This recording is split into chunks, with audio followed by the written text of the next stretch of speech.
দুপুর বন্ধুরা, সকল বন্ধুকে স্বাগত জানাই। ছোট্ট একটা মিনি ব্লগ নিয়ে চলে এসেছি। নিরামিষ সবজি বানানো হবে।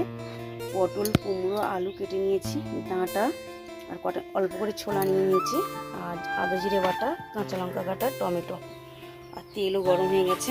পটলগুলো ছেড়ে দেবো। দেখে নাও, পটল ভাজা হয়ে গেছে। আমি এবার দিয়ে দেবো ফোড়নে শুকনো লঙ্কা, তেজপাতা, সাদা জিরে, আর দিয়ে দেবো এক এক করে কেটে রাখা সবজিগুলো দিয়ে দেবো। এই সবজিটা দু ফোড়নের বানালে খুবই টেস্ট হয়। আর অনেক জ্বালা হয়ে গেছে, যার ফলে আমি এক ফোড়নে বসে দিচ্ছি। সবজির সাথে ডাঁটাগুলো আমি দিয়ে দিয়েছি। দেখুন বন্ধুরা, ডাঁটা আলু ভালোভাবে ভাজা হয়ে গেছে। দিয়ে দিকে টমেটো আর আদা জিরে বাটাটা দিয়ে দিচ্ছি, দিয়ে ভালো করে দেখুন বন্ধুরা, সব রকম সবজি দিয়ে কষানো হয়ে গেছে। এভাবে তেল ছেড়ে দিয়েছে, দেখে বুঝতে পারছে। জল দিয়ে দেবো। দেখো বন্ধুরা, নিরামিষ সবজি আমার কমপ্লিট হয়ে গেছে, নামিয়ে নেবো। দেখো বন্ধুরা, নিরামিষ সবজি কমপ্লিট হয়ে গেছে।